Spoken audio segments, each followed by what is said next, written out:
Stand clear of the closing doors, please. Hey,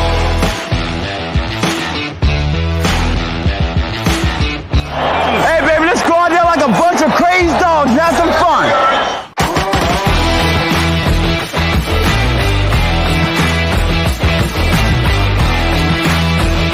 You gotta give us a shot. You know what? You gotta give us a shot.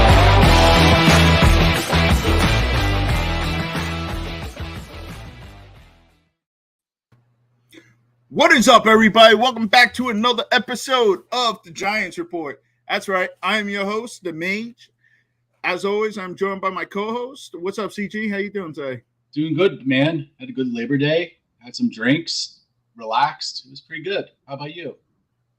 I don't know. My Labor Day, we got rained out a little bit, so it was weird. It was supposed to rain here. It didn't. We went apple picking. I keep saying pumpkin picking. As soon as we got to the orchard, it started raining. So, sure enough.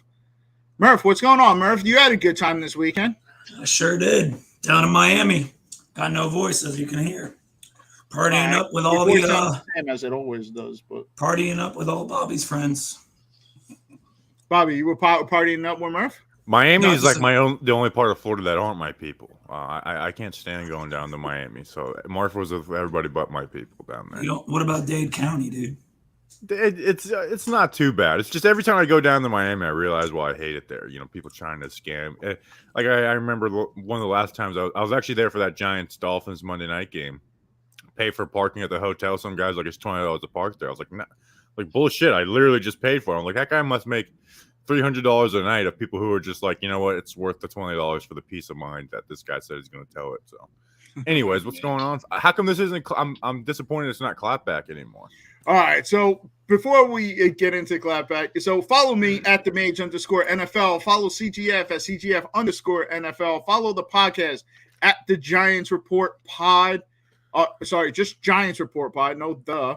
Follow Bobby Skinner at Bobby Skinner_, and also Talking Giants as well. Follow Murph nowhere because he's been banned from all social media. So, Bobby, it's great that you asked, why are we the Giants Report? What happened to clapback? Murph killed clapback sports, literally. Judging by the timeline today, not really mad about it. So Murph went off on a tangent. He got clapback sports finally suspended, I suppose, for good. I was excited by the idea, Bobby, that Elon Musk was going to buy Twitter. So I literally appealed it every single day for like a month, and they just kept rejecting my appeal. So finally, we decided to move over from just a podcast format over to the YouTube as well. CG joined us, and we went with the Giants Report. We try to clean up a little bit. We're trying to clean up our image. Do you like it? You don't like it? No, of course I like it.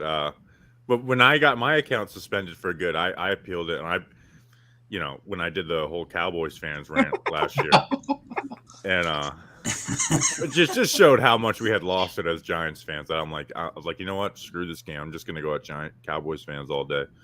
And I had to beg. I had to be like, hey, my job kind of depends on this account. Like, I was just joking. I don't actually want to kill all the Cowboys fans, but or at least I wanted to, but I wasn't going to follow through with it, so I was able to get it back. I remember that. He was stressed out for a little bit. No, I was actually having fun. What happened is long story short, before we get in, is just trying to get myself pumped up for the game. I tweet out Micah Parsons is soft. Don't actually believe that, but I'm just trying to talk a little shit, get the blood flowing before we're about to get killed by the Cowboys. And one of the big Cowboys accounts finds it and quotes tweets it. I was like, oh God, now I'm going to have to deal with all these Cowboys fans thinking I'm an actual idiot. So I just turned it into a thread, and I said, I will kill all of you. Just to let them know, I can bring the energy all day, and it turned into. That's pretty funny. Turned into a battle. I thought it was about you trying to set fire to MetLife Stadium. I thought maybe that was the reason you got. I got to outsource that because it's. You've seen some stadiums catching flames the last year, and I'm like, I didn't know this was actually possible. I got to be careful with that. I think Grump could probably take care of that for you. Yeah, we get. I guess outsource that one. Also, too, so that was pretty good, and then also your little voiceover with Will Hernandez. Was it Taco Tuesday? Dude, that was. People asked me to do more of those, and I was like, they just have to happen. Like, it literally has to happen for me watching a press conference and like finding something funny of it. Like Will Hernandez goes to the Cardinals, and obviously he's Mexican. They asked him about tacos 3 times. I was like, this is absurd. Like, I get the guy's Mexican, but you don't need. So I did the South Park voiceover, and a lot of big accounts fell for it, but then they deleted it like, and after 5 minutes of realizing that it wasn't real, which is like, come on, like, how obvious do you think? Like, this would be a national storyline if this actually happened. Well, you got them to fall for it. You did also too with Saquon returning back to Soldier Field, right? That one was a little more believable because beat reporters are clowns sometimes. But they just kept on asking about like what he was going to do at the field, and he's like, nothing. That one within 30 minutes, I was like, oh, this is going to blow up. And then some of the big accounts got it, and then once Barstool got it, it was like, okay, it's over. Like this is going to hit 1 million views. What's funny is all the reporters told me, like, all of their friends were like, who did this? Like, which guy did this? And then they keep on explaining them, like, it's not real. That's funny, man. I mean, a lot of people that don't know you, I mean, that's just the tip of the iceberg. So, didn't you do it with Saquon too? That was the one. Perfect. Thanks for joining the conversation 10 minutes in. We just talked about that. I'm sorry. You started with Will Hernandez. Yeah, well, the Saquon one was the second one. And then Bobby also likes to call into what is it, Breaking Blue Kickoff Live or Big something? Blue Kickoff Live. I haven't done that since Kelvin Benjamin. That was, but now Paul Dottino knows who we are, and he saw Justin at training camp, and he said, "Where's Tim?" So it's hard to do it now because if I call it now, they're gonna know who it is from the get. They let Charlie Vacchiano on that show all the time, so I'm sure Tim's still welcome. I used to get them wound up. Lance Meadow, I used to get wound up really good, and then I would always suck up to Paul and make fun of the other ones because I know Paul will eat it up and it'll drive the other two crazy. And it always would work like a charm, but that's funny, man. I those type of things just like it just there's not like I want to do this. It's like okay, something hits and it's like do it right now. Well, that's the thing though too. I mean, congratulations too, Bobby. I mean, I've known you since you had Simple Man Radio, even before Talking Giants, and Talking Giants. I literally, from my opinion, has to be the biggest Giants podcast there is right now. I mean, where are you guys sitting in terms of everybody else? You guys got to be up there. Top 5, top 3? Out of just Giants podcasts? Yeah. I mean, I don't mean to pat myself on the back, but yeah, we're the number 1 in all the rankings. So number 1 is what cool. I figured. I enjoy coming on with you guys because, like you said, like, you know, I knew you guys when I had like 600 followers, and I was, you know, like talking about Daniel Jones right after the draft and stuff. I remember back listening to you when I would watch the Patreon streams, and we would always lose. And I always felt bad for you guys because you guys would come on and it was like an awful loss. And I'd be like, how the hell are you guys like keeping it together? And half the time you weren't keeping it together. Patreon actually helped with that because it was like a support group after the games where it's just like, oh God, like December. It was like, man, like, how are we going to talk about this Jake Fromm game? Like, what do we do? Like, what do we do with this? Like, are we supposed to actually give analysis on this or what? But hopefully those days are behind us, though. Hope so. Yeah, but I mentioned that, though, too, because you did such a great job, honestly, growing your platform. But people forget that, you're just a simple man, dude, with comedy and everything else. So you don't take yourself too seriously, though, for those that don't know you. So. Thanks for coming on, blessing us with your presence as always. I mean, how are you feeling about the New York Giants right now heading into week 1, Bobby? Man, it's so I feel like the defense is just raining on my parade anytime I think of something positive. Like, I think the offense is going to be fun this year, right? Are you buying into any of the preseason stats? How the offense was good. Right. The offense obviously outperformed the defense. The only thing that the defense was top 5 in was their run defense. Other than that, we were like 28, 32. not necessarily the stats, but just seeing what they were doing, like scheme wise, was just like it's just the simple stuff, but it was worlds better than what we've seen out of Jason Garrett the last couple of years. Right. And I think it'll be better than what we got out of Pat Shermer, which wasn't, horrible, not great. So I think the offense is going to be fun. Like, I think this will be a middle of the road offense, and it'll be up to Daniel Jones to see, like, if he can turn it into a good offense, he'll be here next year. If it's just a middle of the road offense, he probably won't be. So I think regardless, the offense is going to be fun. Like, I think by the end of the year, we're either going to be like Daniel Jones is the dude, or we're like, we get the right guy into this offense, and it's like it's time to take off. So but the defense, man, it's just the starters aren't like Aaron Robinson's going to get picked on a ton. We just lost Blake Martinez.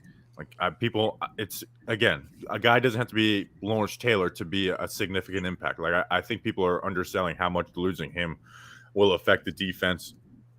Right now, Kayvon and Azeez are out. Like Jihad Ward and O'Shane Zimenez are going to be our day one edge rushers. Now, obviously, those guys won't be out all year, but it's just they're so thin at every position.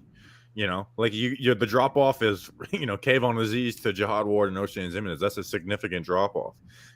If Adoree Jackson goes down, I mean it's going to be teams are going to score on us every drive. If we lose Adoree Jackson, teams will score on us every drive. So my hope is that Wink Martindale, with the defense he runs, will take advantage of bad quarterbacks, and we'll just have to suck it up when we play the good ones. That would be like that's what I think would be successful for Wink Martindale. It's like can you look good versus bad bad offenses? Because good offenses, it doesn't matter what he throws at them. This personnel's not going to be able to hang. All right, so the Giants recently just added Tony Jefferson to the roster to go along with Xavier McKinney, Julian Love, and then also they signed Pinnock, which it looks like he's projected to be a cornerback on this team. Do you think that we can see Julian Love at cornerback and move Aaron Robinson out of the CB2 position? No, I think the Giants have made their bed with their personnel, and I think they should just it's time to lay in it. Like you moved on from Logan Ryan. Obviously, they weren't going to re-sign Peppers coming off the injury. Like you moved off of Logan Ryan to let Julian Love play. So let him finally play a position. And when were we the most excited about Julian Love playing strong safety in 2019? So finally let him be the best version of himself, whatever that may be this year. And you got to deal with it because I don't think Julian Love would be a great man corner on the outside anyways. And like you made your bed with Aaron Robinson, lay in it. What do you think? Sorry, what do you think is wrong with Robinson? You've obviously been walking around. I mean, do you think he's out of position? Do you think he should be playing the slot? What do you think it is? He played slot in college, and like I think that's where he fits best. Like the reason Aaron Robinson loses is because he loses at the release too often, and he's a decent athlete. He plays physical. So there's times where even if he loses at the beginning, he's able to recover and make a play. So he doesn't turn his head always, which is going to be an issue, but he loses at the release. So you go against top receivers, man, and they're gonna you're not gonna be able to live with that. Where at nickel corner, guys aren't running 20, 40 yards straight down the field, in the slot. They're running in breakers, out breakers, little quick routes. Every once in a while they'll run deep on a clear out. But, so I just think that's where he loses the most and what he needed to work on the most, regardless of playing outside or nickel, but it doesn't look good. And then that with the fact that he doesn't turn his head great, well, guess what? Teams are going to work the sidelines against you, where you're not going to, at nickel corner, you're not going to have the sidelines, back shoulders and 25, 30-yard fades. So I just think it's going to be an issue. And I know they signed, Fabian Moreau could maybe get in and get some playing time over Aaron Robinson. I think if there's anybody who could just unseat him. Yeah. But at the same time, I was going to ask you that. So with the addition of the safeties and all these cornerbacks that we added recently, do you think that it's more of what Wink likes to do is keep his defense fresh? I think we looked at last year's stats. There were only 3 players that played more than 90% of their snaps or something like that. So do you think that it's going to be more of a rotational aspect? How does Tony Jefferson fit into this? How does Monroe fit into this? How does Pinnock? I think those guys fit in by taking linebackers off the field. So like with Blake Martinez, people are like, well, they took the green dot away from him. And we'll like, well, Wink Martindale gives it to the safeties because he takes his linebackers off the field at times, which means it's just he wants to give it to someone who is on the field at all the times, which will be his starting safeties. So I think there'll be times where they'll have just 4 edge guys or 4, with no defensive linemen. There was times even in preseason they had 4 inside linebackers in with no edge and no D line. So he's going to take linebackers or D linemen off the field to get those guys in on the field. Like Tony Jefferson, if you ask me what his role would be this year, it'd be 3rd and 8 dime linebacker. Take Austin. And now that Blake Martinez is not on the team, it's a lot easier to take Austin Calicho or Tate Crowder off the field for Tony Jefferson. Do you see Xavier McKinney filling more of that role? I think he's going to be the deep guy. I think he's going to give help to Aaron Robinson or whoever's that corner out opposite of Adoree Jackson. I think that's why I'm interested to see if Adoree Jackson can get some of the interception and pass breakups that he got last year, where he was top 5 in the league for safeties. Might even been like first, and I think he might have even been first in one of those categories for safeties. So he could still be he could be a better player, but I don't know if he's going to get the same ball production that he did last year, because I think there's going to be a lot of helping Aaron Robinson over the top and playing center field safety compared to last year where they played cover 2 and cover 2 high safety stuff. So Chris Peace wants to know, do you think that Wink can coach up Robinson? Yeah, but you're not going to turn him into something he's not. He's a nickel corner, man. And that's what we talked about it a couple weeks ago. It's kind of frustrating where it's we liked Aaron Robinson as a nickel corner, but now he's playing out of position because they don't have anybody there, and you may lose a player. You may never find out what Aaron Robinson is at nickel corner because he had such a bad year that it's okay, well, we go into next year with Cordell Flott, and then Aaron Robinson's just kind of a nobody at that point. So I just wish he could play. They could have figured out somebody to put him on the outside and let Aaron Robinson play the nickel corner, because I think Aaron Robinson at nickel corner would have been a good scheme fit with Wink Martindale. Aggressive press man, plays well in the run game, even though he had some bad moments in the preseason game. He fits it better than Darnay Holmes does. So I think Aaron Robinson will get better, or hopefully will get better as the year goes along. Hopefully he doesn't have confidence issues. But remember, DeAndre Baker got better as the year went along after really struggling at the start. So, but I don't think he's going to get coached up to where we're pleased with him at the end of the year. If Aaron Robinson or Adoree Jackson go down, who do you see stepping in at the outside cornerback position? Fabian Moreau or Ryan McLeod, the guy they got from Buffalo, which is those guys weren't on our roster a week ago. Where did Cordell Flott fit in this scheme? Darnay Holmes. Cordell, I don't know if he's ready to play his rookie year 1, and then 2, if he is, I'd rather see him at nickel corner, giving Darnay some breathers. Let him play nickel corner. That's what he did in college. I don't want to see him out on the outside. Is where I'm at. I don't want to see him out on the outside. But that's the thing, though. It feels like this team just has a whole bunch of cornerbacks, but nobody to play boundary. No one to play outside, though. No, they don't, and it's going to be brutal. Fabian Moreau's a pro, but he gave up 8 touchdowns last year. 60. I looked at, I think 800 yards, and 65%. 60 gave up 65% of passes. And he may be the best guy for the job. So it feels good to get a guy who's a vet and has played, and he played for Washington for a few years and then started every game for Atlanta last year. But it's just not going to be a good situation. It's going to be bad. There's no way around it. It's going to be bad this year, especially at that position. And if Adoree Jackson goes down, it's going to be horrible. So I really think this. I did this thing for Bleacher Report. What's your 3 bold predictions? 2 were positive, and the negative one is, I really think we're on, depending on how we do against these bad QBs, because that could swing it big time. The Giants could be the 32nd ranked passing defense in the NFL. The Ravens were last year. Preseason. That's why I asked you about it, whether or not you buy into those stats. Yeah. They were ranked 5th against the run, 32nd against the pass. I think they were 28th in terms of points allowed. But when you move over to the offensive side of the ball, 1st in passing yards. I think it was I think we were 3rd or 1st in points per game. It really seems like what a change from last season.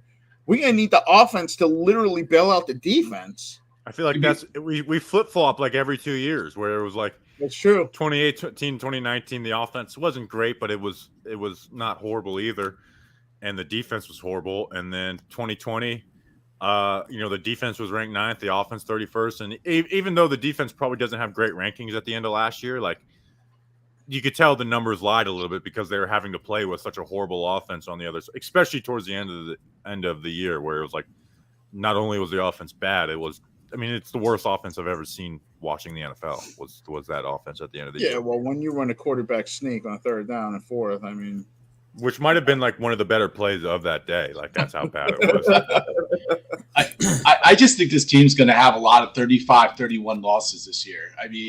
I think the fan base is going to get really frustrated because I think offensively we're going to be really good. I think we're going to be able to put points up. I think the biggest issue is going to be able to keep teams from not scoring 30 points. And with the way our secondary is, especially at that CB2, I don't know how much, how possible that's going to be. Yeah, I think the offense is going to end up somewhere between 15th and 20th. It is improved for last year, even personnel-wise. Like, obviously, the offensive line is better. Not fixed, but definitely better. all comes down to health.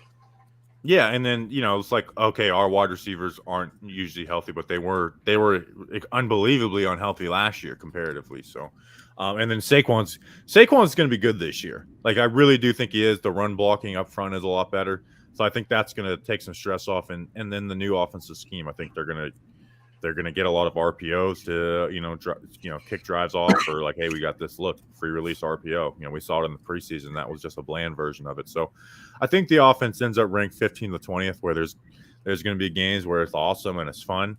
That you might get a couple games in there where they score 9-12 points because you went up against a good defense and Daniel Jones didn't perform or whatever reason. So I think the offense will be fun overall, but it's just, like I said at the start, I think the defense is just going to be, raining on our parade all year. All right, so let's transition over to the offense, right? So my buddy Murph here. I wanted to ask Bobby one thing. There hasn't been a lot of talk about Adoree. How do you feel about him moving into that number 1 role? Good. Like we were at all the preseason camps, man. He looked good. Granted, he was going up against Galladay. He's just never done it before, if I remember correctly, right? He did it in Tennessee a little bit, where he was fairly good. I think Adoree is going to be good. Like I really do, and I think with the way that Wink Martindale coaches, that it's like he's going to have some opportunities to get interceptions. It's just up to him to freaking catch them this year. I think last year he had hopefully he stays healthy. Yeah, and he has to stay healthy. If Adoree Jackson caught 2 more interceptions last year because he had all those drops, people would be talking about him having one of the best seasons of the year. Like he was top 5 in yards per target, yards per catch. He was awesome last year. He just couldn't catch interceptions. Granted, that was going against wide receiver 2, so it's going to be a lot different this year. But I also think what will benefit him is when teams play us, they're not going to target their wide receiver 1 a ton. They're going to target their wide receiver 2 because they know they got a matchup they like versus Aaron Robinson. Yeah, I think Adoree Jackson certainly is a better fit in Wink Martindale's system than he was in Patrick Graham's. Moving over to the offense real quick. So my buddy Murphy has been clamoring for the Giants to sign Cole Beasley. And it kind of seems like a problem that the Giants have on defense too, right? I mean, how many slot receivers do the New York Giants need? Reason why I preface that is because Big City Empire Sports wants to know what's your opinion on Marcus Johnson. So that was the one player that the Giants did sign as opposed to Murph's guy. Obviously, Marcus Johnson is a guy that could play outside, which is where we need wide receivers the most. What's your opinion on this wide receiver core? Yeah, we just have a lot of slot. I mean, they just drafted Wandale, and then Shep with if everyone's healthy, Shep would play the slot with Tony and Galladay outside. So we just don't have money. Like Cole Beasley would be awesome for this offense. He really would be, but we just don't have the money. I don't think Cole's coming on the minimum. The Feliciano's recruiting. He hung out with him this past week, and I saw him on Instagram and was trying to get him. Said he was recruiting. So I think Beasley would love to. I just don't know if they have the money to. And again, you can't draft Wandale, have Shep on your roster, and then get another like slot only guy. And I mean, and it's simple. We have no money. We just have to reconstruct Leonard Williams, and that might not. They might even have to tinker a little bit to get through the season as well. I'm not going to lie to you, Bobby. I have no idea what the vision is right now. Zero idea. From GM or coaching staff? GM. Yeah, there's been a lot of. I'm very confused because I know this doesn't really make sense. Mays already gave me shit for it, but why sign a Tony Jefferson and not a Cole Beasley, right? It should be one or the other. The name's irrelevant. Yeah, I just think Jefferson's like practice squad contract where Cole Beasley. I don't know if Cole Beasley wants to come play for the minimum. Well, that's obviously a piece of it, but I'm talking about signing Cole Beasley as a vet man. There shouldn't be, in my opinion, there should be no vet contracts given out going forward. All vet minimums, anything else is a crime, in my opinion. So with Cole, it's the same thing. It's a vet min or nothing. So that's the way I'm approaching that. But I don't know what the vision is here, man. Yeah, I don't think we're really going to know totally what it is until next.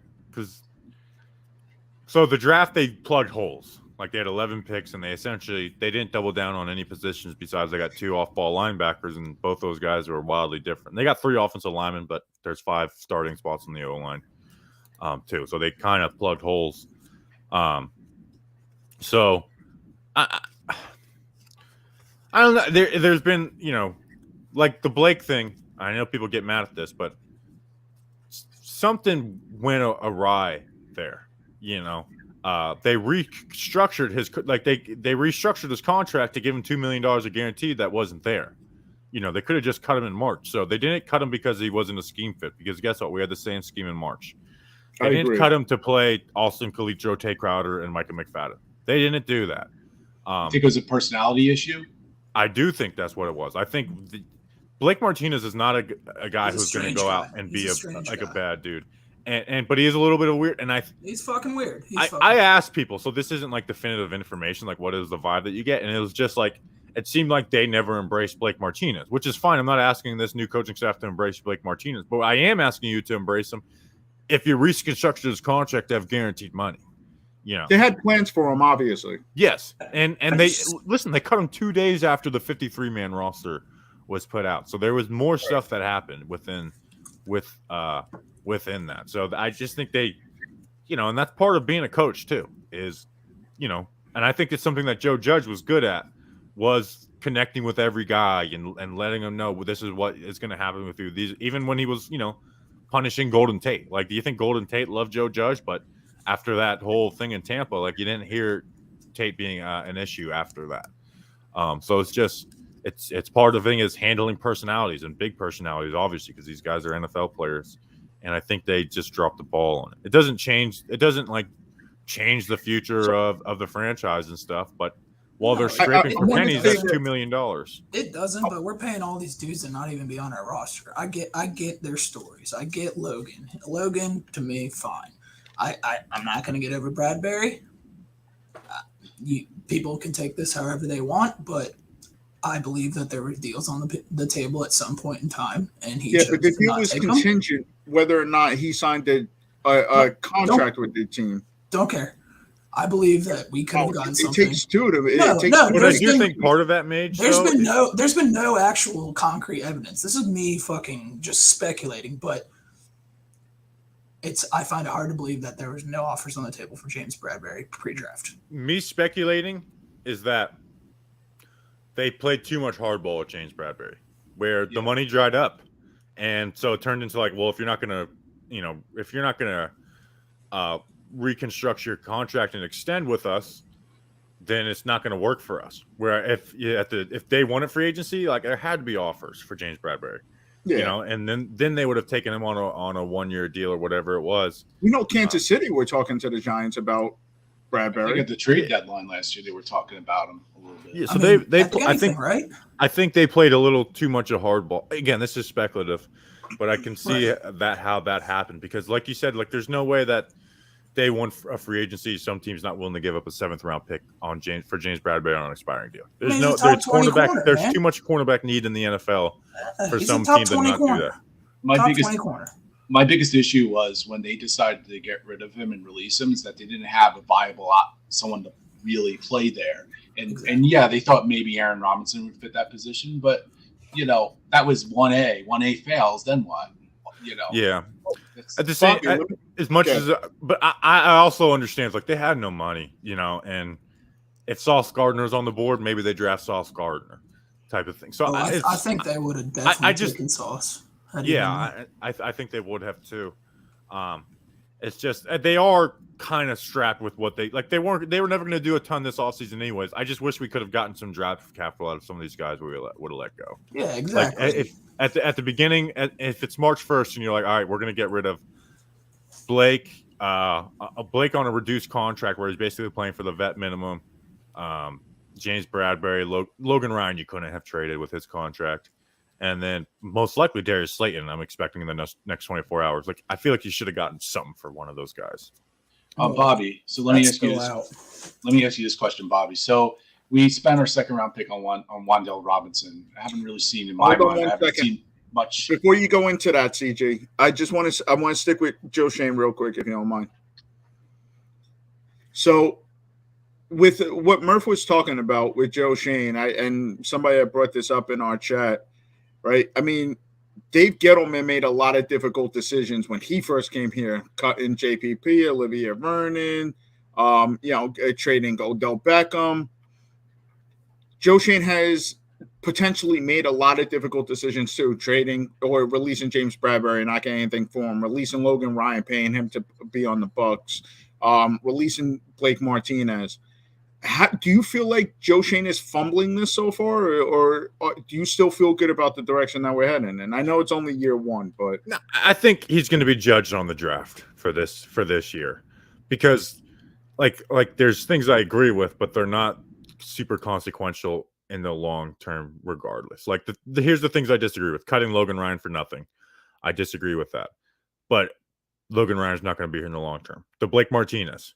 I would have been fine if they would have cut Blake Martinez in March and saved that $2 million. So, but that $2 million probably isn't going to make a huge difference in the long run. That $2 million. Quincy Roche. Like, I can't stand the fact that they cut Quincy Roche for O'Shane Zimenez and Ellerson Smith. But Quincy Roche probably not going to be the difference maker of a playoff team or not. He can, though. But because you could also point out the fact that Quincy Roche won a game for the Giants last year, and O'Shane Zimenez lost a game. So Quincy Roche is a guy who can make some plays. So I still vehemently disagree with that, but I'm also not like livid over it, because I know they're even if they are mistakes, they're small mistakes. So what he'll be drafted off or judged off of this year when we look back is the draft, because that's really all there is. Because everything else, like the only other contract that would be judged long term off of is Mark Lewinsky. And even then, that's a pretty cheap deal considering, and you can get out of it after 2 years. So it really comes down to how's this draft looked in 2 years. Cutting Blake Martinez, then saving that $2.2 million is a difference between having to cut Darius Slayton now. Yes, it really is, and that's the type of stuff matters. Or $2 million less of the Leo reconstruction. So like that stuff is, like I said, and that's why I can't stand when people say, you guys are acting like this guy's Lawrence Taylor. I'm like, no, I'm just acting like every decision matters. That's all I'm acting like. Every decision matters, man. It does. And that's what's pissing me off. It's like, bro, we have a lot of guys on this team that have to have career years this year. Mm-hmm. And you're making the roster worse. I don't get that. I don't. And I'll give Pat Leonard credit, and I hate to give him credit, but so yesterday in the press conference, they were trying to get some Blake Martinez answers out of Dable, and he wasn't giving it nothing. But Pat just asked him, like, does cutting Blake Martinez make the team better? And he's just like, I'll he didn't know how to answer that.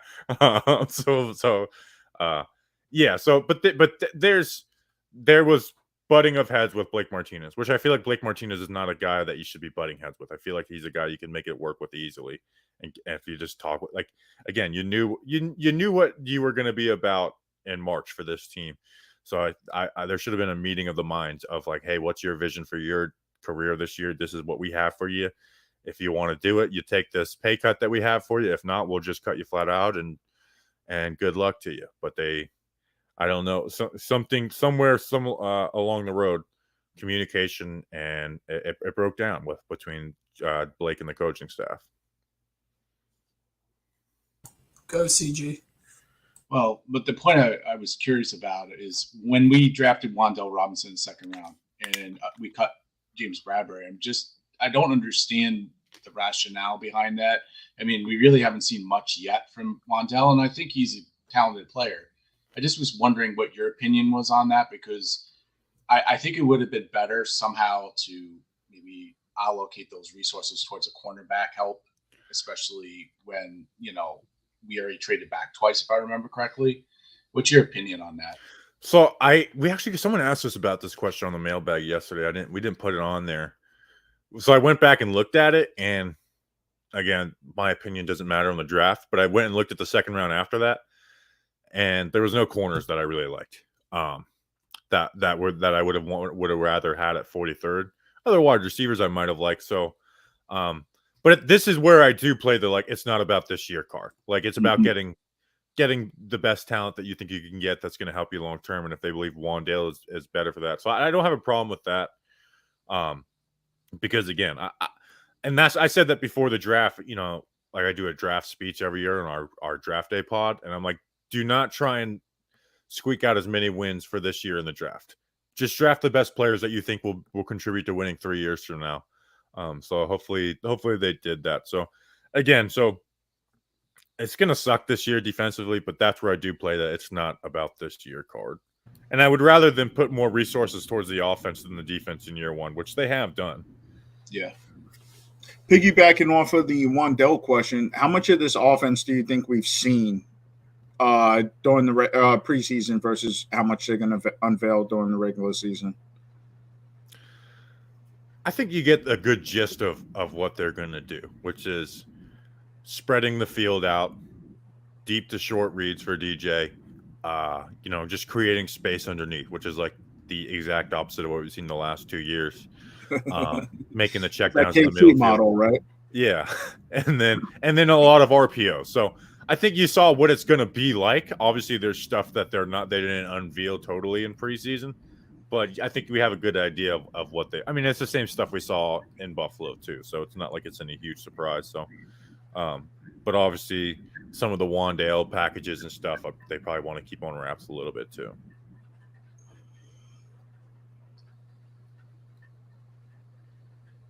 And I want to make one more point on is like some of the motion stuff. Like, that's the type of stuff you don't want to give away in preseason. Is like, okay, when they motion and this is what they want to run. This is the type of action they're trying to get into. So, but I think you get, like I said, you get a grasp of what their philosophy is overall. Do you think they were holding back some stuff with Wan'Dale in the preseason, or do you feel like he just hasn't ramped up to speed yet? A little, but I also think he's just going to have some struggles as a rookie. He's 5'8". He's got to get better. Like, he's not a great route runner yet. He got bullied a little bit on the line of scrimmage on a couple plays as well. So, but he's going to have his moments. Like that throw to David Sills on the right sideline, like the one of the 2 incompletions versus Cincinnati. Right read, right throw by Daniel Jones. But if that was covered up, Wan'Dale was open on a slant. Like, and it would have been a nice yak play for him too. So Wan'Dale will get his opportunity. I think Wan'Dale's going to be up and down as far as production this year. I think there's going to be games where it's like, man, 6 catches, 85 yards. This kid's exciting. And it's going to be like the next week it's going to be 1 catch for 6 yards. And like, where was Wan'Dale Robinson this game? Plus, with Shep back, I think Shep is arguably your best receiver, at least most consistent receiver. Maybe not the best. I think Tony would be the best, but just your most consistent receiver is Shep. So I don't know if they're going to throw Wan'Dale in there a ton anyways to start.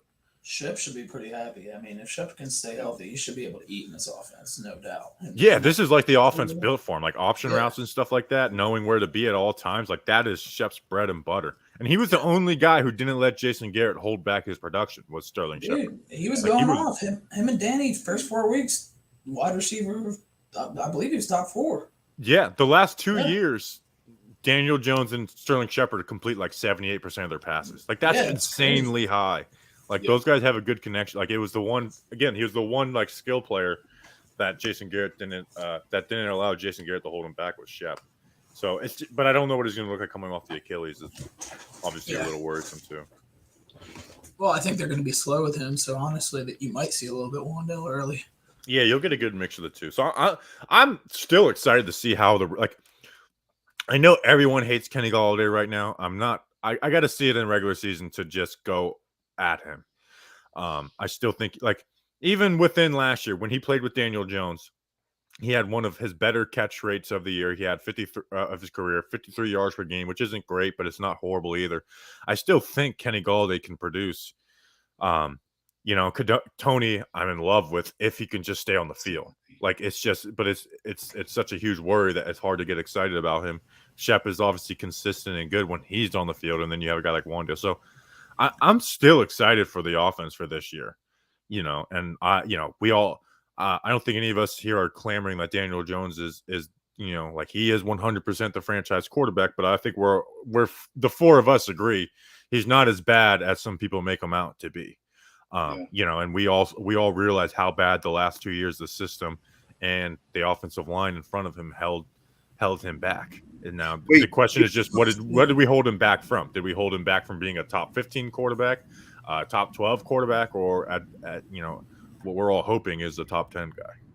Bobby, so you're telling me you're not on Anthony Richardson, Cam Ward, Benson Stennett, Phil Jerkovich. You're not watching any of these quarterbacks for who the I watched Richardson, man. I like him. I will say that Richardson does look like a really exciting player.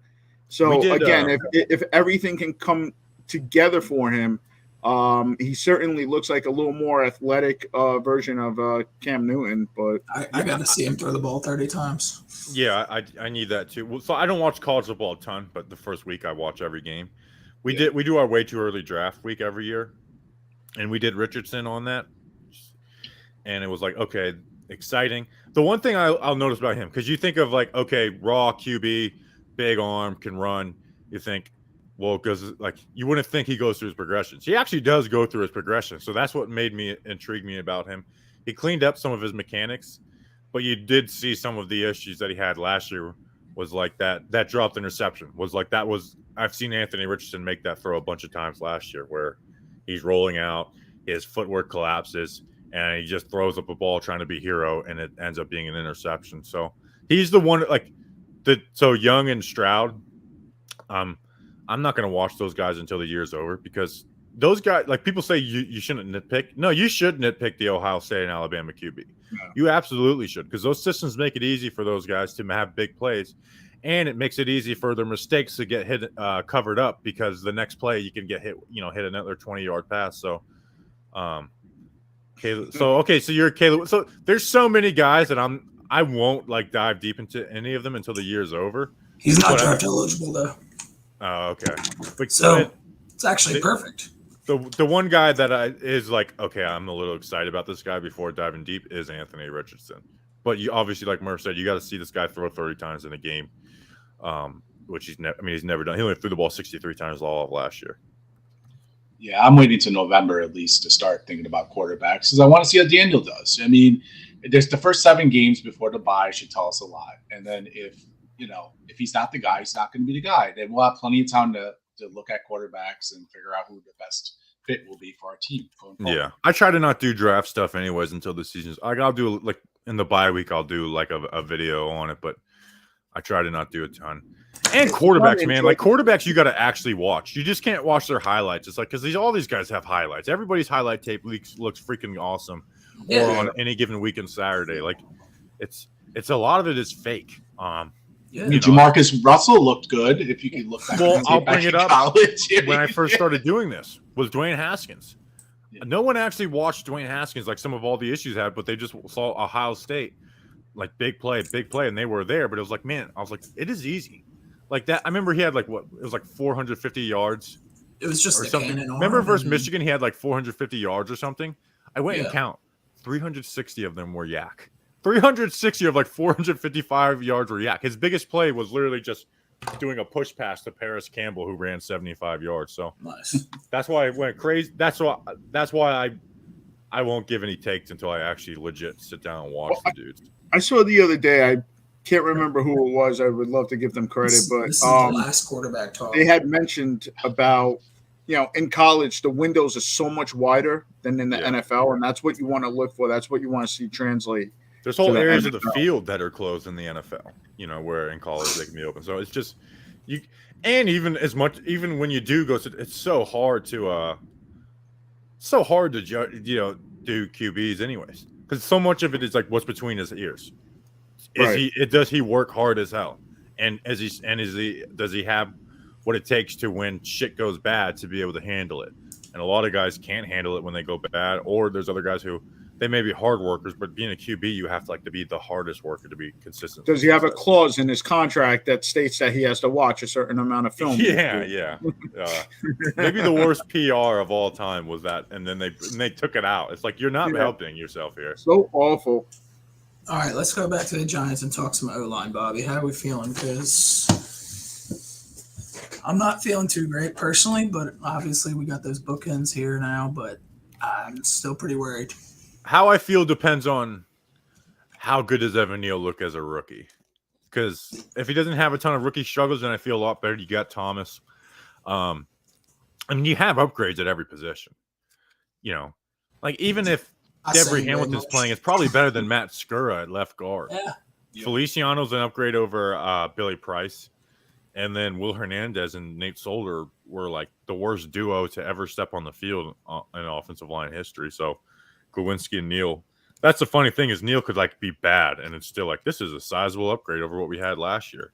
That's true. At this position. I feel good about them run blocking. I still have some concerns about the group pass blocking as a whole. I kind of expect Neal to struggle, man. I mean, it's pretty natural for and you should.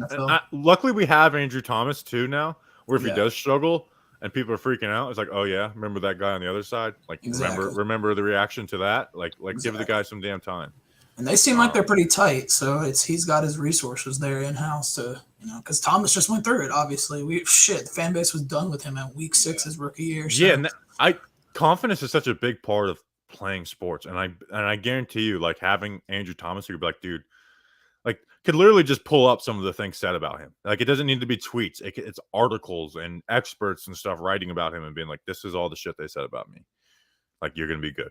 Just keep your head down and keep working.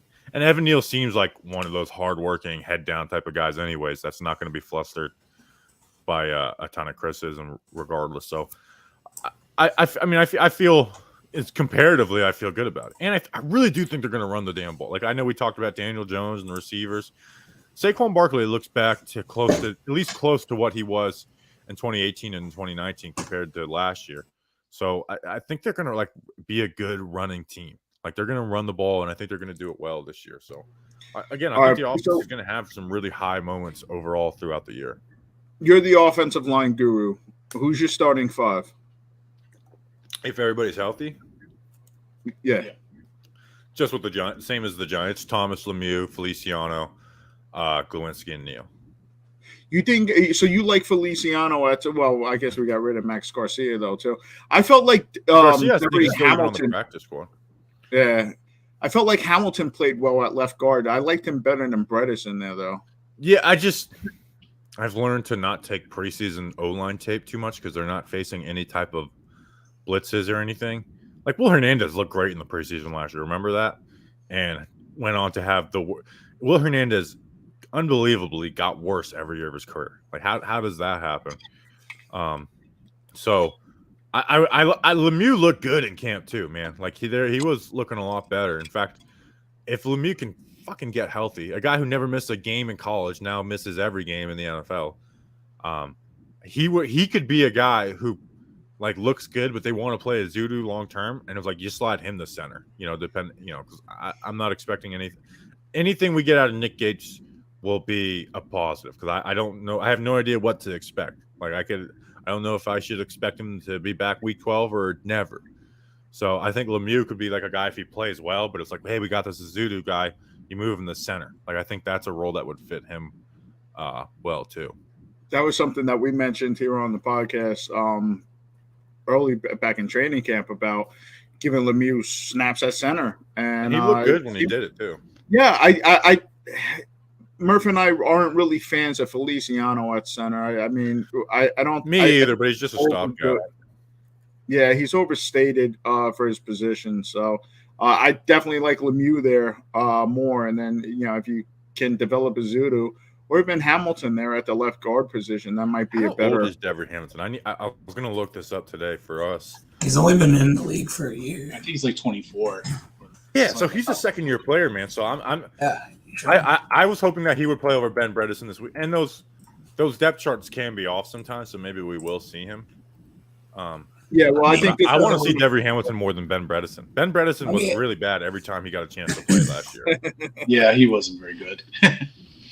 I like Bredesen better snapping, to be honest with you. I mean, he's just an extra, but do we think they're going to do any rotation? No, they got to be done with that, hopefully. I fucking hope so. You got to pray no one gets hurt. My biggest concern is who's the swing tackle. If Neal or Thomas go down, we're in real trouble. Oh God, it's I think it's one of the more understated needs on the Giants right now because the tackles, because we have our guys there, But if one of those guys goes down, who's the swing tackle? It's got to be Hamilton. It's Hamilton. It's guys who have never played tackle in the NFL ever. Yeah, exactly. And Danny's running for his life again. Yeah, so if one of them goes down, please let it be the right tackle because I can't deal with what we had last year. So even Matt Parrott would be like a sigh of relief to get him healthy, but he's out in the first 4 weeks, and then he's coming off of a torn ACL. So what do we expect out of him? So yeah, I said it, and people thought I was joking. The Giants should go sign like a Mike Remmers type, Mike Remmers isn't good. And I'm like, but again, we do not have a backup tackle on the roster. We have no backup tackles on the roster right now. Not a single one. Is he a free agent? Yeah, I think Jason so. Peter's just on a practice squad, so. Who? Oh, yeah. So I know we're not doing Cowboys talk. Tyron Smith going down makes the Cowboys a lot worse. He's their second most valuable player on that offense after Dak. And Dak that O-line's already hurting. Yeah, it's not what it used to be, but Tyron in particular really is kind of like you look at Dak's splits with and without Tyron, he's a totally different player. It's kind of like DJ with and without a good left tackle in Thomas. So I'm interested to see what Jason Peters is because if he can just be a little bit above average, he can make a huge difference for the Dallas. But if he's below average, Dallas may not have the best of years. NYG Mason asks, what about Jason Spriggs? I mean, I don't know who the guy is, but if he's ever played tackle in the NFL, pick him up. I don't know. Well, are you available to play tackle, Bobby, or what? I might be in more of the swing guard category with my. I saw you and Dable talking at training camp. Yeah, I told him. I actually think I did say I was like, you guys need guards or something. I said I can't remember exactly what I said. Something slick like that. I can't remember, but my foot speed is it was slow when I was in college, and then now it's got to be pretty bad. Well, it's good that Brian Dable finally got to meet you at least. It's always good when you can get out there and meet the fans. So yeah, that was a lot more like okay, this is fine. Where Joe Judge, when I met him, I felt like a piece of shit because I literally stalked him down and was like, "Can I record something real quick?" And I shake and bake. I felt so. He saved me because it was the only time I've done something talking Giants and I've just been actually nervous because I was like, I'm about to ambush this guy. It's the shittiest thing you can do, and then try and record him. And then so when I stutter you look like shake and bake, and he's like, oh yeah, Pat just changed his license plate, and I was like, oh my god, thank God they know what this is because I was about to cry. I was so embarrassed. You know what I'm disappointed most about though, Bobby? That you didn't use the opportunity meeting Dable to slap a sticker on the top of that dome of his. I wanted to get one on some of the helmets or something, but I should have been. Afterwards, I think I was like, man, I should have just patted him on the back and got a sticker on the back. But that would have been good. I did that to some of the fans in the stands, and I random people in front of me, just pack a sticker on the back there. I was like, "Do you see that number 43 guy? You know who that is?" I don't know. And then they're walking around with a sticker on their back for the rest of the day. You're infamous with those. Did you put a sticker by any chance on the New York Thruway at one of the rest areas? I saw one this summer in July, believe it or not. If it was in July, no. I did run into somebody. I went and visited some. I visited some family in the Catskills, and stopped at a rest stop on the way back, and some guy's like, Bobby Skinner. I was like, you got to be fucking kidding me. He's like, I'm listening to your podcast right now. Oh my god, it's so funny. No, I swear to God, I was in Utica. I was driving. I stopped at the rest area, and I saw a Talking Giants sticker. And I was like, "What?" It's probably one of the college kids because Danny goes to college up there. Oh, and there's some like kids up there that like us. So, cool. But you have a better chance of seeing them in Florida than you do up north because I just spent all last summer just putting them every single place I went. You guys remember every weekend I would just go, me and my brother would go get. We would go get our coffees in the morning and just kind of drive around and bullshit and just pop stickers on everything. I think the last thing I did, I put a magnet on a cop car when we were at a garage sale, took the picture and then peeled it off and then drove away. I was like, I'm not leaving this on there. But you didn't have to let everybody know you took it off. You could just play the. Oh, I didn't. You guys got the inside scoop on that. I didn't. I didn't. All right, let's turn our attention to Tennessee, Bobby. How you feeling about Tennessee? Slayton, real quick. All right, go ahead. What's the deal, man? I saw his excuse today. I didn't see anything else. Does anybody see anything? I've been out of the game today. Bobby, are you okay on time, by the way? I know you got something to do afterwards, so. Yeah, I'm good for a little while. Okay. I got a fantasy football draft at 7. So, do we know why he was excused today? Was there any reports after that? That's all I saw. No, I haven't. I've been just waiting for it. Connect the dots. They just signed Marcus Johnson, who fits the same athletic profile as him. Right. They were trying to trade him. I don't necessarily believe Adam Schefter. I can see that just being like Joe Shane being like, yeah, we got calls trying to drum up some interest. Schefter said he said something today.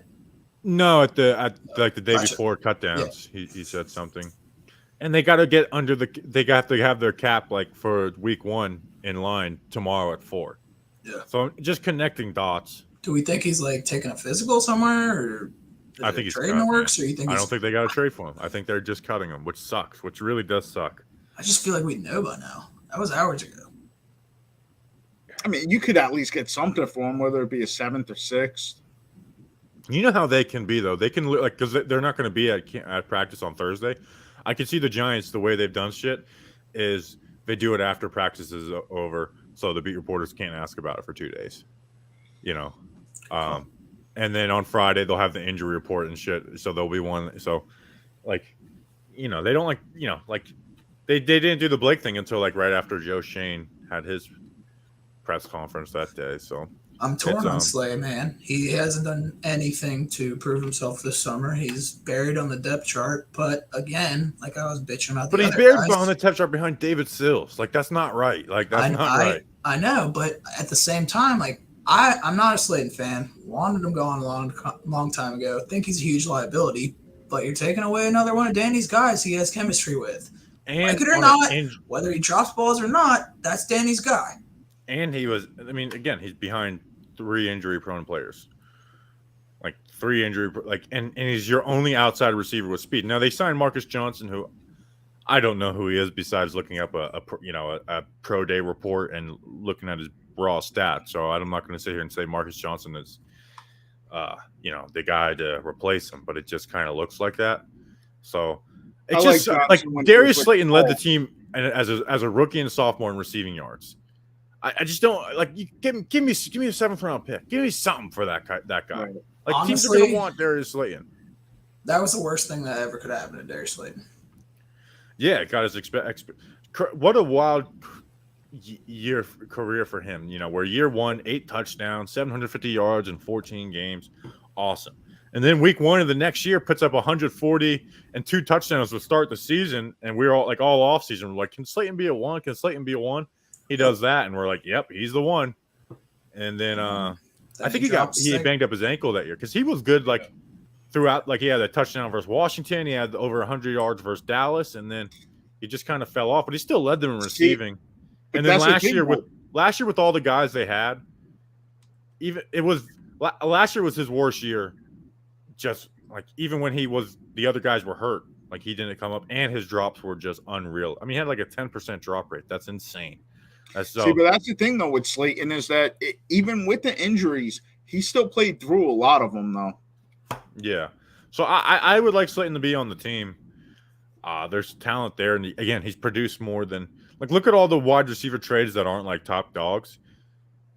Like Slayton should be getting a 6th-round pick. Like Jalen Reagor just went. I know he's got more years on his contract and all that, but Jalen Reagor trying to be force fed into a role. His best year is like 299 yards. Darius Slayton, as a 5th-round rookie who missed all of training camp, had 750 yards after missing 2 games. So it just I feel like the best day 3 pick of Dave Gettleman, we should be able to get something back for him in a trade. But I don't know. I guess not, which is depressing at this point. I think they waited. Again, I mean, that's it. Go ahead, CJ. No, I just think they waited too long. I think, and this kind of same thing happened with Bradbury. I mean, they waited too long, and at the end of the day, people know you want to trade a guy. They're not going to give you anything. They Exactly. Just wait until he gets released. And Super Taj just said N'Keal Harry went for a 7th-round pick. Slayton could get that. Slayton's undoubtedly better wide receiver than that guy. And I went and looked at it one day in the offseason. I was like, there's a trade market for Darius Slayton. It's just a matter of pulling the trigger when you get the offer and not trying to play hardball and getting a 5th instead of a 6th or a 6th instead of a 7th. And look, that could very well be a knock on this regime too, is the fact that they did miscalculate the value of a lot of these guys and just failed to cash in on any of them. I mean, but here's the thing: why don't they just keep Bradbury go to a division rival? Yeah, I don't care about him going to. I mean, I care, but I can't blame Joe Shane for him going to a division rival. But here's my thing: it's like, okay, you can't get a trade for Slayton. Keep him. Like, you only save $1.5 million of cap space because you got to replace the contract. At this point, you have to, right? Just keep him. Yeah, don't release him. Like, what's another $1.5 million in restructures? At this point, a guy who's got talent. It's almost the same argument as Blake, just without the personal piece in it. Like, it's like you're here. Week 1's 5 days away, 4 days away. I mean, we don't have some great wide receiver core, in my opinion. It's just very questionable. It's like, I don't get it, man. And his contract's not guaranteed, Murph. So if some team loses their wide receiver in week 2, you can trade him, and you're getting the majority of the cap savings anyways if somebody wants him then. So I would just keep him. Yeah, if you can't get any trade, like he's talented. He's led a team in receiving twice as a rookie and a sophomore. Like, I know last year was disappointing, but he's a guy who still can put up production in the NFL. And he's your only speed guy on the outside. Your opportunity to cut Slayton was on cut down day. Now you don't cut him. It's just. Yeah, I agree. It doesn't help. It doesn't help the roster, and it definitely doesn't help your quarterback. Well, Marcus Johnson also ran a 4.38 at the combine as well too. So again, adding somebody that can play that outside, he's 6'1", basically kind of built like Darius Slayton, with similar speed. So and Al Groh has coached him in 2 places, I believe. Our wide receivers coach, I think he had him in Indy and Philly, so he knows him. But again, I mean, he filled in as an extra in Indy.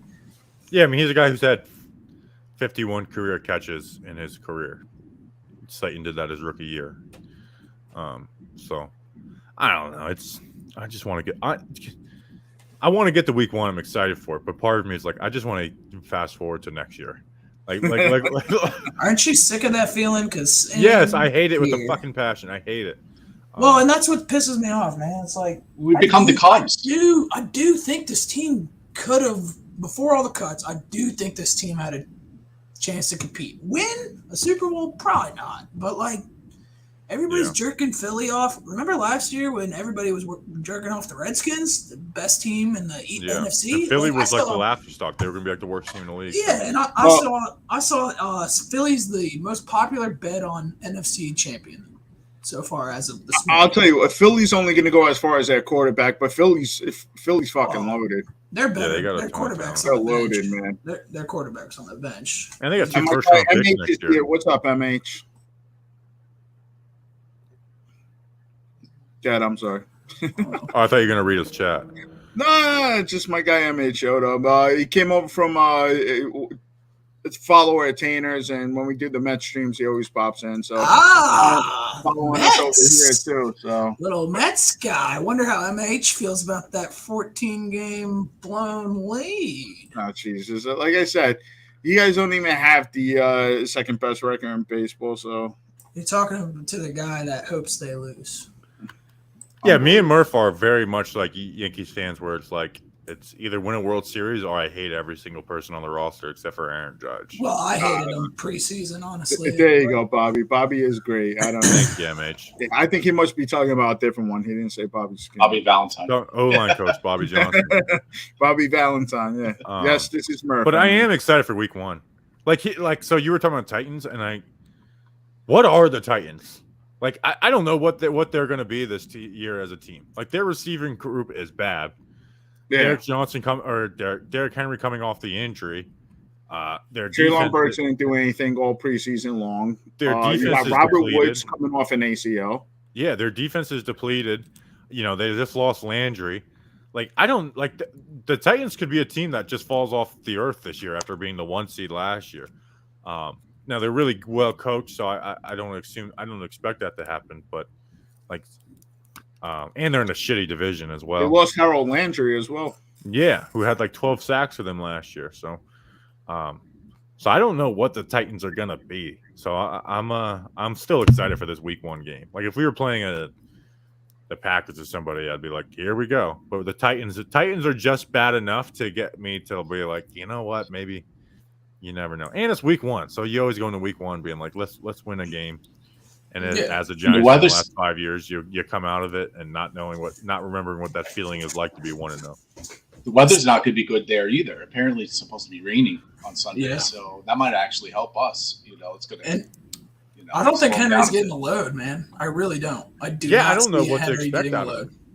I do not see it. I see Dontrell Hillard getting a lot of carries as well. And they can still run the ball pretty well, but they're starting that rookie from Ohio State at right tackle. Like I don't think it sucks that Z's and Kayvon aren't going to be playing because those guys could take advantage of him, where Jahad Ward and O'Shane Zimenez will not do that. So at this point, I'm on the train. Leave Aziz and Kayvon out as long as you need to. It's a long season, man. Yeah, I'm not trying to rush them back, especially those are long-term pieces. You don't want to rush them back. Yeah, regardless this year. Tibbs is definitely out. I could see Ojolari play a little bit. Yeah. Oh yeah, Tibbs is 100% out. Aziz, we don't really know. I guess I'm really waiting for the injury report tomorrow to see because then they actually have to say what the injuries are and stuff. Where in camp they can just lie. We're already there. So what are your keys to the game, Bobby? What are you looking for? What do the Giants need to do to squeak out victory here? I mean, Daniel Jones just has to be really good. Like I know that's super simplistic, but like they got young corners playing. Obviously they got some good safeties.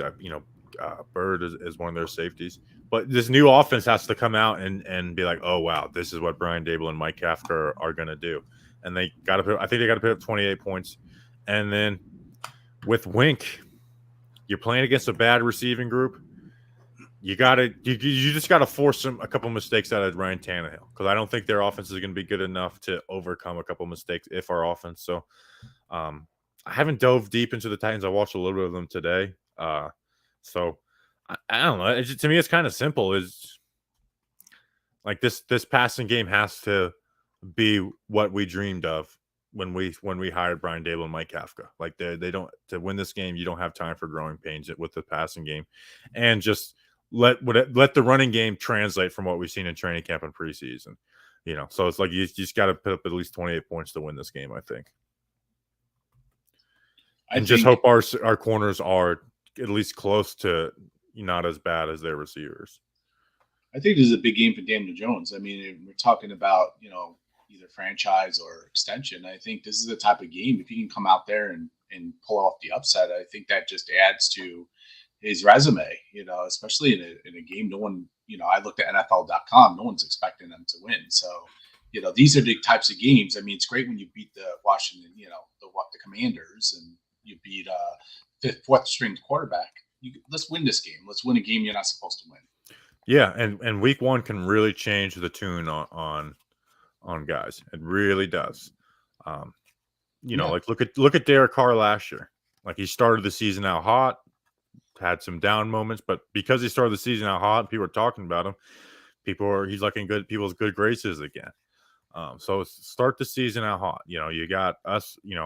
You've got the first 3 games are games where you can be able to throw the ball a little bit. You can throw the ball in Dallas. You can throw the ball versus Carolina. You're not facing that elite quarterback those first few weeks. Baker's definitely an upgrade over Darnold. Tannehill's not elite. Dak is really good, but again, he doesn't have Jason Peters. Michael Gallup's out. Amari Cooper's gone. So there's a lot of questions there. So these 3 weeks, I think it's just essentially it's got to look a lot better than last year. Like I don't know about the wins and losses, but I feel like it's just got to look a lot better than what it was last year. Yeah, I'm just hoping not to see the flying V formation anytime soon. Like the last game of the season, or at the last play of the game, I wouldn't mind it. We got to change the narrative in this franchise. I mean, when was the last time we won week 1? 2016. Versus Dallas. And before that, probably I think it was like 2012, Well, not even 2012. Remember, we're one of the only Super Bowl teams to lose week 1 in like the last 20 years. It's like us and one other team. Wait, I thought we started 5. Wasn't that the year we started? That was 08. Okay. So, yeah, because 2012 we lost to the Cowboys week 1 on Thursday night. The Packers too, was it? The Packers.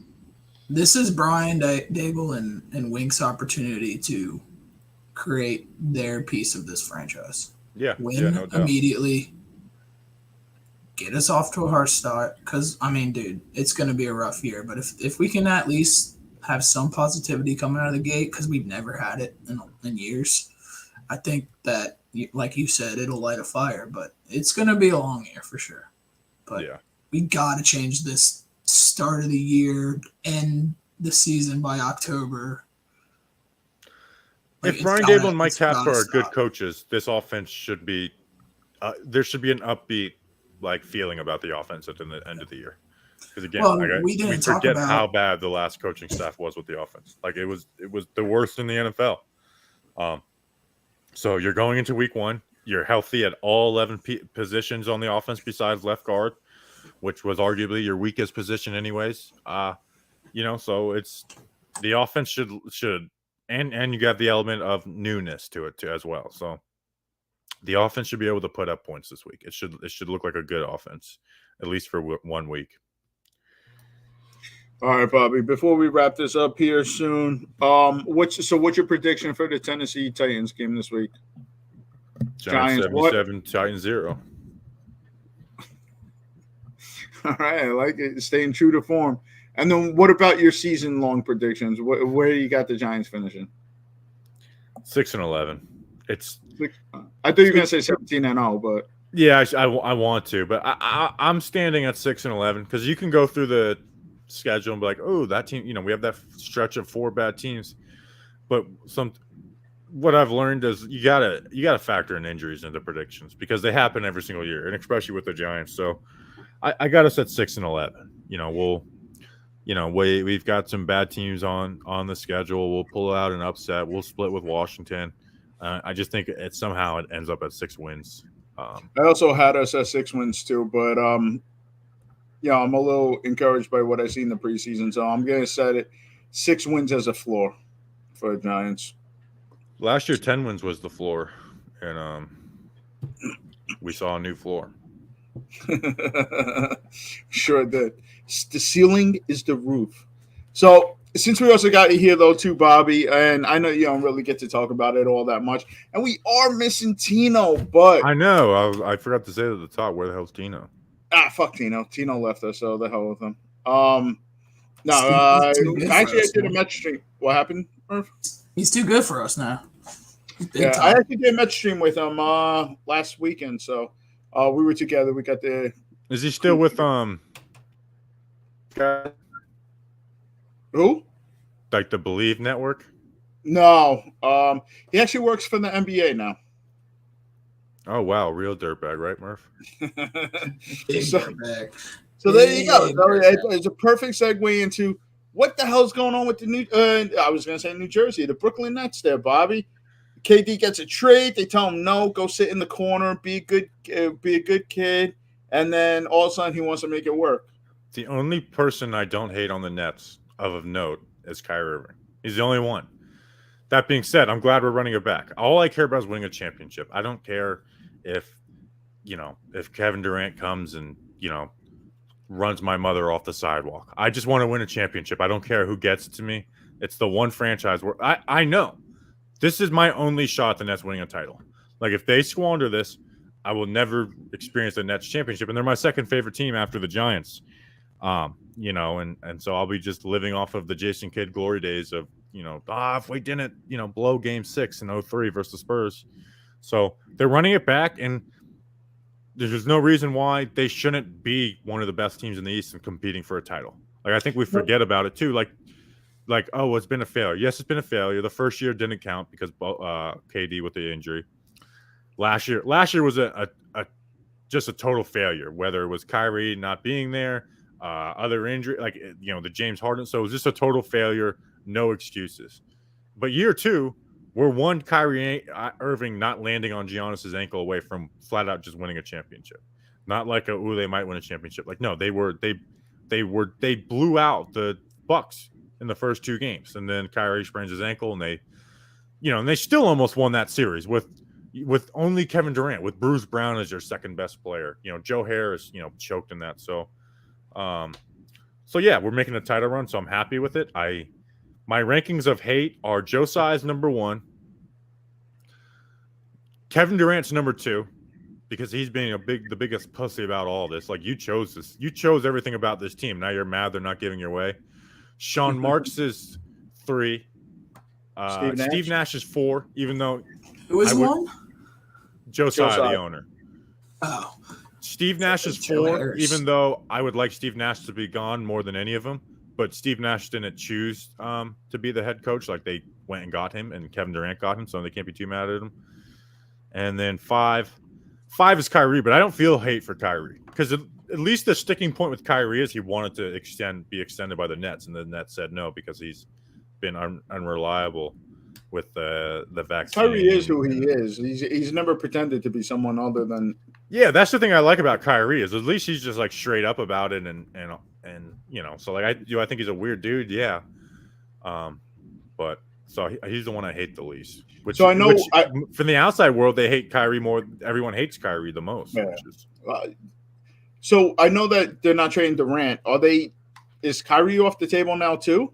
There's no one to trade for. The only team that would trade for him would be the Lakers, and there's nothing that would make sense for the Nets to do that.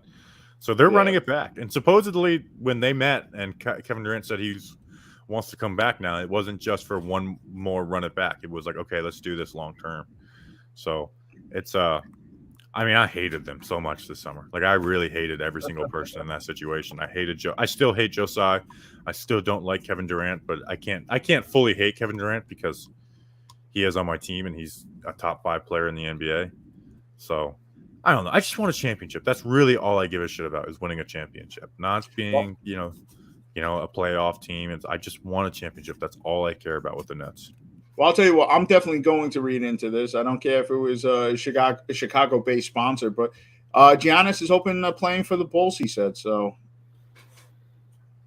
sounds good to me. Get Milwaukee off that out of the way for us. So yeah. So as a Bulls fan, I'd be looking forward to that, but I don't think that's necessarily. I don't think he's leaving the Bucks though. So we'll see. Bobby, we did have a message for you though. I did have to deliver it from my good friend Cop Pizzle. So Cop said to tell Bobby to tell Justin to come see me this weekend. I will tell Justin that, but I told Justin to shoot on site. So Cop Pizzle put on a bulletproof vest or something, because Justin has orders. Shoot on site. Pizzle said, because if I have to go looking for him, I won't be happy. I'm not sure what this is all about, but it really does sound interesting, though. So Justin's got orders to shoot on site, so just keep your head on a swivel, Cop Pizzle. Are you and Cop Pizzle still butting heads? I don't hate him like I used to. Now I'm just like, okay. He's just kind of funny. Like, it's He he is is. what he is. He's a what he is. cartoon character. Yeah, If I he don't like him, but I there's nothing he can say that makes me mad. Where when I And first Cop met his and head, Miss. he I mean, annoyed me. by the way, he comes out with this whole elaborate video about how he's retiring the Cop Pizzle. Oh, he's an idiot. Don't get me wrong. More videos. Don't get me wrong. He's an idiot, but I don't hate him. You know, if I see something that I think is funny to dunk on him for, I'll do it. But for the most part, I just like, you know, let Cop Pizzle be Cop Pizzle. Well, you still have. But Justin does have the order to shoot on sight. Well, you still have the Nate Solder comeback player of the year. So I'm not going to let him forget that one either. No, it was so. comeback player of the year on the Giants.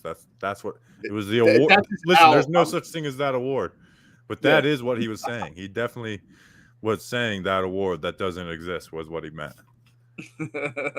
I'm not going to let him live that down. So it is what it is. Bobby, thank you so much, man, for coming on. I always appreciate having you on. It's a blast. You know, again, congratulations on what you and Justin are doing, building there. A lot of great interviews. So you got to interview Andrew Thomas, which I know was huge for you as well.